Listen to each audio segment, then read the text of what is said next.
नमस्कार दोस्तों, हमारे चैनल में आपका स्वागत है। आज हम श्री राम और रानी कौशल्या के बीच की गहन बातचीत पर आधारित अद्भुत अध्यायों का सारांश प्रस्तुत कर रहे हैं। इन अध्यायों में लक्ष्मण का साहस, रानी कौशल्या का मातृत्व और श्री राम की धर्म के प्रति निष्ठा को दर्शाया गया है। यह कहानी हमें सिखाती है कि कर्तव्य और परिवार के प्रति प्रेम कितने महत्वपूर्ण है।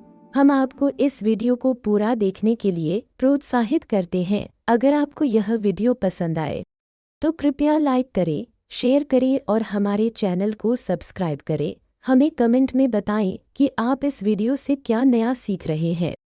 श्री लक्ष्मण ने अपने बड़े भाई श्री राम की स्थापना में बाधा डालने वालों को पराजित करने का प्रस्ताव रखा।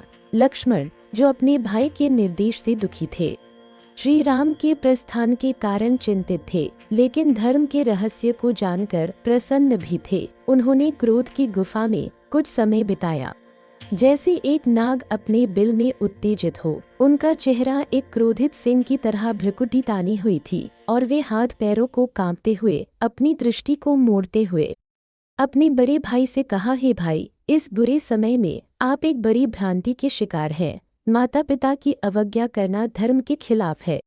यह कहना समय की दृष्टि से गलत है। आप जैसे सद्गुणी व्यक्ति को ऐसा बोलना शोभा नहीं देता। आप योद्धाओं में एक नेता अपनी किस्मत को नियंत्रित कर सकते हैं, फिर भी आप इसे अपरिवर्तनीय मानते हैं। क्या आप इन दुष्ट प्राणियों का सम्मान करते हैं?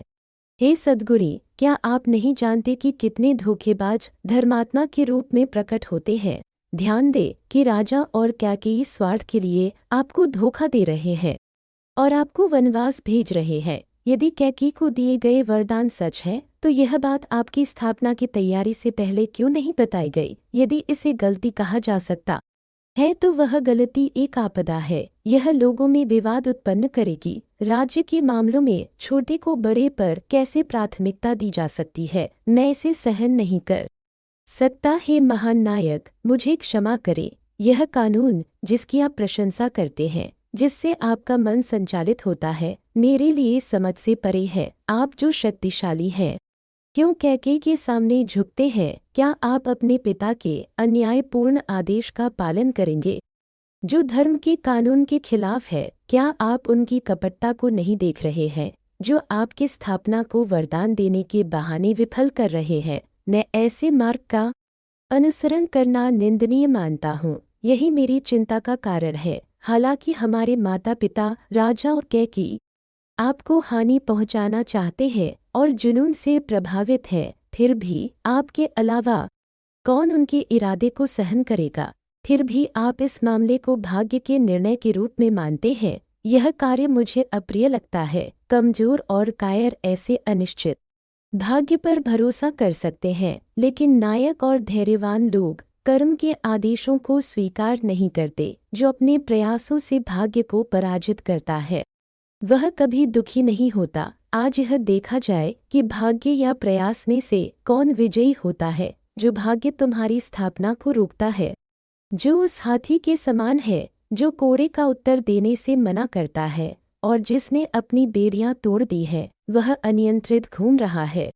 उस आज्ञा को मैं अपनी शक्ति से पराजित कर दूंगा। चारों दिशाओं के रक्षक, न ही तीनों लोकों के सभी निवासियों का एकत्र होना तुम्हारी स्थापना को रोक नहीं सकता। तो मेरे पिता, तुम तो और भी कम हो, जो तुम्हारी निर्वासन की योजना बना रहे हैं।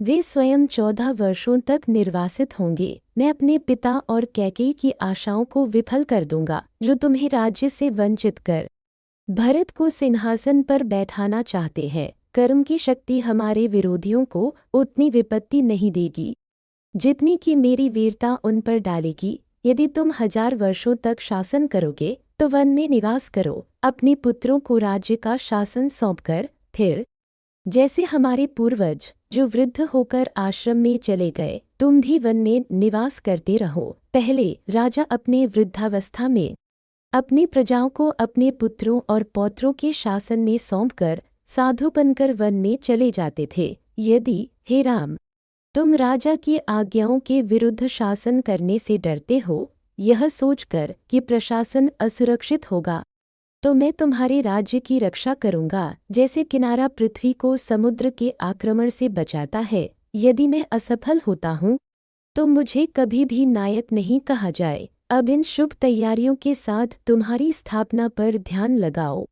मैं अकेले ही उन राजाओं को पराजित कर सकता हूँ जो तुम्हारी स्थापना में बाधा डालते हैं। ये 2 हाथ मेरे दिखावे के लिए नहीं है, न ही मेरा धनुष केवल सजावट है। मेरी तलवार कभी भी मेरी ओर लटकने के लिए नहीं थी, न ही मेरे तीर को केवल तरकश में रखने के लिए बनाया गया है। ये सभी शत्रु को नष्ट करने के कार्य के लिए समर्पित है। मैं अपने शत्रुओं के अस्तित्व को सहन नहीं करूंगा। अपनी तेज चमकती तलवार से मैं उनके शरीर को टुकड़ों में काट दूंगा, चाहे वह इंद्र ही क्यों न हो। मैं अपनी तलवार से हाथियों, घोड़ों और मनुष्यों को काट दूंगा, बड़े ढेर बनाते हुए और आगे बढ़ने को असंभव बनाते हुए। आज मेरे शत्रु बिजली द्वारा फटे बादलों की तरह गिरेंगे। गोदाहा पहनकर, धनुष उठाकर मैं शत्रु पर कई बाणों से प्रहार करूंगा और एक ही बाण से बड़ी संख्या में उन्हें मारूंगा। मैं अनगिनत सैनिकों, घोड़ों और हाथियों को उनके सबसे कमजोर हिस्सों को बाणों से भेद कर नष्ट कर दूंगा। आज मैं अपने अस्त्रों की शक्ति का प्रदर्शन करूंगा और तुम्हारी संप्रभुता स्थापित करूंगा। आज ये दोनों भुजाएं जो आभूषणों और चंदन के लेप से सजी रहती थीं और जो दान देने तथा मित्रों की रक्षा करने के लिए उपयोग होती थीं, उन लोगों का सामना करके अपनी शक्ति का प्रदर्शन करेंगी जो आपकी स्थापना में बाधा डालते हैं। हे रामचंद्र, मैं आपका सेवक हूँ। मुझे बताएं कि आपका शत्रु कौन है और मुझे उसे रोकने का आदेश दे, ताकि उन्हें उनके यश और मित्रों से अलग करते हुए राज्य आपके हाथों में सौंपा जा सके। श्री रामचंद्र ने लक्ष्मण के शब्द सुनकर अपने आंसू पोंछते हुए उन्हें सांत्वना दी और कहा, हे प्रिय, जानो कि मेरी मुख्य वीरता मेरे पिता की इच्छा के प्रति आज्ञाकारिता है। यह धर्मात्मा लोगों के लिए उचित है कि वे अपने पिता के आदेश को पूरा करें। अध्याय 24 श्री राम का संकल्प। पूर्ण शीर्षक। रानी को एहसास होता है कि वह श्री राम के संकल्प को रोकने की शक्ति नहीं रखती। धर्मात्मा रामचंद्र को अपने पिता की आज्ञा का पालन करते हुए देखकर रानी कौशल्या, जिनकी आंखें आंसुओं से भर गई थीं और गला भावनाओं से रुंध गया था, बोली, हे राम, तुमने कभी कठिनाई का अनुभव नहीं किया। मेरे गर्भ का फल और राजा दशरथ का बीज, तुम धर्म का पालन करते हुए सभी से मीठे शब्दों में बात करते हो। तुम वन में रहने की कठिनाई कैसे सहोगे जो अपने सेवकों को मिठाइयों और मक्खन पर रखते हैं? वह मेरा राम कैसे जड़ों और फलों पर जीवन यापन करेगा? कौन असुरक्षित महसूस नहीं करेगा? यह जानकर कि राजा दशरथ ने अपने प्रसिद्ध और धर्मात्मा पुत्र को निर्वासित कर दिया है, यदि वह ऐसे पुत्र के साथ ऐसा करता है तो मेरे बारे में क्या?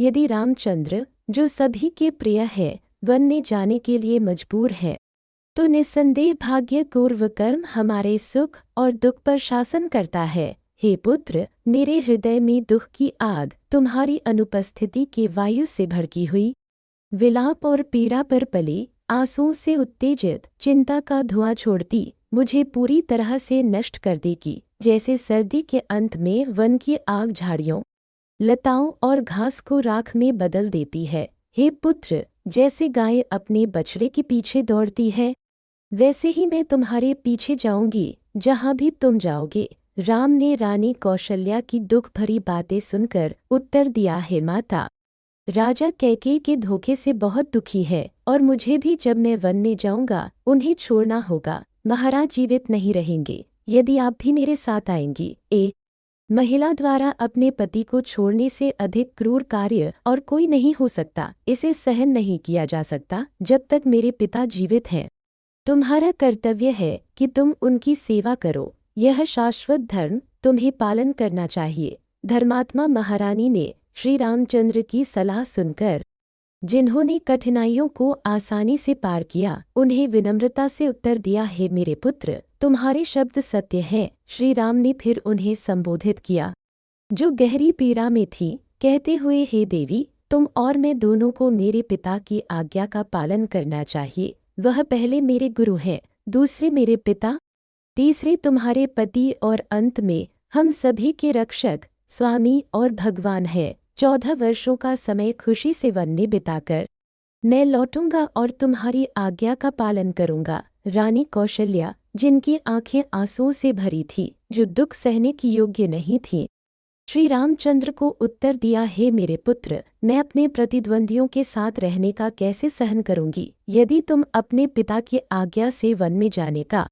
संकल्प कर चुके हो तो मुझे भी एक जंगली हिरनी की तरह अपने साथ ले चलो। अपने रोते हुए माता को श्री राम ने उत्तर दिया, जब तक एक महिला जीवित है उसे अपने पति को अपने स्वामी और भगवान के रूप में मानना चाहिए। राजा हमारे स्वामी है, जब राजा जीवित है तो हम कैसे स्वामीहीन हो सकते हैं। भरत भी धर्मात्मा, विनम्र और सभी के कल्याण के प्रति समर्पित है। वह निस्संदेह आपको सम्मान देंगे और आपके खिलाफ नहीं होंगे। जब मैं चला जाऊं तो राजा मेरे अलगाव के कारण दुखी न हो और इस महान दुख से न टूटे। राजा अब वृद्ध है, आपको उनकी हर देखभाल के साथ सेवा करनी चाहिए, यहाँ तक कि एक धर्मात्मा महिला जो पवित्रता और उपवास के प्रति समर्पित है, यदि अपने पति के प्रति लापरवाह है तो वह पापी की स्थिति में आ जाती है। लेकिन जो अपने स्वामी के प्रति समर्पित है वह स्वर्ग को प्राप्त करती है। जो महिला हमेशा अपने पति के प्रति समर्पित रहती है और उनके कल्याण की खोज में तत्पर रहती है, वह स्वर्ग को प्राप्त करती है, भले ही उसने किसी देवता की पूजा न की हो। पति की सेवा एक प्राचीन परंपरा, वेद और शास्त्रीय कानून द्वारा स्वीकृत कर्तव्य है। हे माता, उन अनुष्ठानों का पालन करें जो सार्वभौमिक शांति को बढ़ावा देते हैं और देवताओं को पुष्प अर्पण करें। मेरे लिए पवित्र और विद्वान ब्राह्मणों का सत्कार करें और मेरी वापसी की प्रतीक्षा करें। दैनिक शुद्धिकरण का अनुशासन करते हुए स्वादिष्ट भोजन का त्याग करें और साधारण भोजन पर निर्भर रहकर राजा की सेवा करें। यदि मैं लौटने पर राजा अभी भी जीवित हैं तो वास्तव में सब कुछ ठीक होगा। रानी, जिनकी आंखें आंसुओं से भरी थीं, अपने पुत्र से अलगाव के कारण दुखी होकर श्री रामचंद्र से बोली, हे बालक, आपका वन में जाने का संकल्प निश्चित है, मैं आपको रोकने की शक्ति नहीं रखती। हे नायक, भाग्य अपरिवर्तनीय है, इसलिए चिंता किए बिना वन में प्रवेश करें। आप सुखी रहें, आपकी वापसी पर मेरे दुख समाप्त हो जाएंगे। हे शुभ, जब आप अपने व्रत की पूर्ति पर लौटेंगे, अपने पिता के प्रति जो ऋण आप पर है उसे चुकाते हुए मेरी खुशी पूरी होगी। कोई भी भाग्य के जाल को नहीं समझ सकता, यह भाग्य ही है जो आपको मुझसे विरोध करने के लिए प्रेरित करता है। हे राजकुमार, अब प्रस्थान करें और सुरक्षित लौटे, मेरे आनंद को शुद्ध हृदय से बढ़ाते हुए। हे बालक, मैं प्रार्थना करती हूँ कि आप जल्द लौटे और मैं आपको छाल के वस्त्रों में और उलझे हुए बालों के साथ देखूं। रानी कौशल्या यह जानकर कि रामचंद्र वन में जाने के लिए उत्सुक है, श्रद्धापूर्वक उन्हें आशीर्वाद देती है। शुभ शब्दों का उच्चारण करते हुए, शोक को रोकते हुए अपने हाथ से शुद्ध जल के कुछ बूंदे पीकर रानी कौशल्या ने अपने आप को शुद्ध करते हुए राम के कल्याण के लिए आशीर्वाद की विधि की। उन्होंने कहा, है रघु के घर के राजकुमार, मैं तुम्हें रोक नहीं सकती, इसलिए अब प्रस्थान करो और जब तुम लौटो तो धर्मात्मा का मार्ग अपनाओ। हे महान रघु, वह धर्म जो तुमने साहस के साथ किया है तुम्हारी रक्षा करे। उन देवताओं की कृपा तुम पर बनी रहे जिन्हें तुमने मंदिरों और मार्गों पर पूजा है, और महान ऋषि तुम्हारी रक्षा करे। तुम्हें बुद्धिमान विश्वामित्र द्वारा दिए गए अस्त्र तुम्हारी रक्षा करे। हे शक्तिशाली, तुम्हारे द्वारा अपने पिता, माता और सत्य के प्रति किए गए इस सेवा से संरक्षित रहो। तुम दीर्घायु हो। यज्ञ का कुशाघास, पवित्र घास के छल्ले, वेदी, मंदिर, पवित्र स्थान, पर्वत, हर प्रकार के वृक्ष, झीलें, नदियाँ, पक्षी, सांप और सिंह तुम्हारी सदैव रक्षा करें। ब्रह्मा, पुषा, आर्यमा, इंद्र और लोकपाल सभी तुम्हारे लिए शुभ हों। ऋतुएं, महीने, सप्ताह, वर्ष, दिन और रात तुम्हारे प्रति कृपालु हों। हे मेरे पुत्र, पवित्र ध्यान, एकाग्रता और धर्म, साथ ही वेद में निर्धारित आज्ञाएं तुम्हारी रक्षा करें। भगवान सनत कुमार, महादेव, उमा के साथ बृहस्पति, 7 पवित्र ऋषि और श्री नारद तुम्हें आशीर्वाद दे। सभी सिद्ध प्राणी जो मुझे प्रिय है तुम्हारी सदैव रक्षा करें। पर्वत श्रृंखलाएं, समुद्र और वरुण, आकाश, पृथ्वी, नदियां और तारे, उनके देवता, ग्रह और दिन रात तुम्हारी जंगल में रक्षा करे। 6 ऋतुएं, 12 महीने, पूरा वर्ष और घंटे के विभाजन तुम्हारी खुशी को बढ़ावा दे। देवता, आदित्य और असुर जो जंगल में तपस्वियों के रूप में घूमते हैं तुम्हारी रक्षा करे।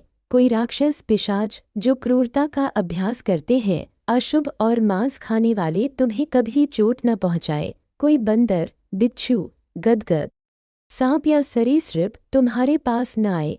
हे मेरे पुत्र, कोई हाथी, सिंह, बाघ, भालू या भयानक जबड़े वाला जानवर या भैंस और खतरनाक सींग वाले तुम्हारे प्रति शत्रुतापूर्ण न हो। मेरे द्वारा प्रसन्न होकर वे जंगल में तुम्हें चोट न पहुँचाए। तुम्हारा मार्ग शुभ हो, तुम्हारा कार्य सफल हो। हे मेरे पुत्र, तुम हमेशा फल, कंद और जीवन यापन के साधन पाओ। तुम हमेशा जंगल में बिना किसी रुकावट के चलो। स्वर्ग और पृथ्वी के बीच की सभी चीजें तुम्हारी हर समय रक्षा करें। हे इंद्र, चंद्रमा, सूर्य, कुबेर और यम जिनकी आप पूजा करते हैं, आपको आपके शत्रुओं से बचाएं। अग्नि, वायु, धूम और उन पवित्र सूत्रों की रक्षा करें जिन्हें ऋषियों ने सिखाया है जब आप अनजाने में अछूतों के संपर्क में आए। संसार के भगवान ब्रह्मा, विष्णु और अन्य देवता जिनका मैंने उल्लेख नहीं किया, आपको वन में सुरक्षित रखें। फिर प्रसिद्ध कौशल्या ने देवताओं की पूजा फूलों और चंदन से की। श्री रामचंद्र की स्वास्थ्य और शांति के लिए आहुतियां अर्पित की और पवित्र अग्नि प्रज्वलित की। पवित्र ब्राह्मणों की सहायता से जो अनुष्ठानों में विद्वान थे, रानी कौशल्या द्वारा आहुतियों के लिए तैयार किए गए मक्खन, सफेद फूल, यज्ञ की लकड़ी और सरसों के बीज के साथ विद्वान और पवित्र ब्राह्मणों ने राम के कल्याण के लिए हवन समारोह किया। फिर राम की माता ने ब्राह्मणों से आशीर्वाद देने और लोकपालों को आहुतियां अर्पित करने के लिए कहा। जबकि पुजारी शेष को प्राप्त कर रहे थे, शहद, दही, चावल और घी के साथ ब्राह्मणों ने अपने आशीर्वाद दिए और रानी ने उन्हें प्रचुर दान और जो कुछ भी उन्होंने चाहा अर्पित किया और राम से कहा, हे राम, वही आशीर्वाद जो इंद्र को वृत्रासुर के विनाश पर मिला वह तुम्हारा हो। वही आशीर्वाद जो गरुड़ को अमृत ले जाने पर मिला वह तुम्हारा हो। मेरी विंता की पूजा के बल से वही आशीर्वाद जो इंद्र गदा धारण करने वाले को समुद्र से अमृत उठाने के समय उसकी माता अदिति के कहने पर मिला वह तुम्हारा हो। हे मेरे पुत्र, वही भाग्य जो धन्य त्रिविक्रम को 3 कदमों में संसार को मापने पर मिला वह भी तुम्हारा हो। हे राम, ऋतुएं, महासागर, द्वीप, वेद और दिशाएं तुम्हारी खुशी में योगदान दे। इस प्रकार अपने पुत्र के सिर पर चावल छिड़कते हुए बड़ी आंखों वाली रानी कौशल्या ने उसके माथे पर चंदन का लेप लगाया और राम को विशाल्य करिन नामक औषधि दी। उसकी रक्षा के लिए रानी ने चुपचाप मंत्रों का जाप किया और हालांकि उसका दिल दुख से भरा था, वह संतुष्ट दिखी। अपने पुत्र को गले लगाते हुए और उसके सिर को चूमते हुए उसने कहा, है मेरे पुत्र, अब शांति से जाओ। राजा के आदेशों का पालन करते हुए तुम स्वस्थ होकर अयोध्या लौटो। हे बच्चे, मेरी खुशी तब पूरी होगी जब मैं तुम्हें तुम्हारे राजतिलक पर देखूंगी। मेरी परेशानियां समाप्त हो गई और मेरी आकांक्षाएं पूरी हो गईं। तुम्हारे निर्वासन से लौटने पर तुम्हें सिंहासन पर देखकर मैं सर्वोच्च खुशी जानूंगी। आपके पिता के आदेशों का पालन करते हुए आप लौटेंगे और मैं आपको राजसी वस्त्रों में अनगिनत रत्नों के साथ देखकर तब शांति पाऊंगी। हे राजकुमार, अब प्रस्थान करे और राजकुमारी सीता और मेरी इच्छा को पूरा करे। रानी, जो शांति मंत्र का जाप कर रही थी, उनकी आंखें आंसुओं से भरी थीं। उन्होंने अपने पुत्र को बार बार गले लगाया और उनके चारों ओर परिक्रमा की, उनके चेहरे को निहारते हुए। रामचंद्र, जो आत्मा की पूर्णता के प्रकाश में चमक रहे थे, बार बार उनके चरणों को छूते हुए राजकुमारी सीता के महल के लिए प्रस्थान कर गए। इस वीडियो से हमें यह सीखने को मिलता है कि जीवन में कर्तव्य और निष्ठा का कितना महत्व है। लक्ष्मण का साहस और रानी कौशल्या का मातृत्व हमें प्रेरित करते है कि हमें अपने परिवार और धर्म के प्रति हमेशा समर्पित रहना चाहिए। श्री राम का अपने पिता की आज्ञा का पालन करना यह दर्शाता है कि सच्चा नायक वही है जो अपने कर्तव्यों को निभाता है। हम आपसे निवेदन करते हैं कि इस वीडियो को लाइक करें, अपने दोस्तों के साथ शेयर करें और हमारे चैनल को सब्सक्राइब करें ताकि आप हमारे नए वीडियोस से अपडेट रह सके। कृपया कमेंट में बताएं कि आपको इस वीडियो में क्या सबसे अच्छा लगा और आप क्या नया सीख रहे हैं।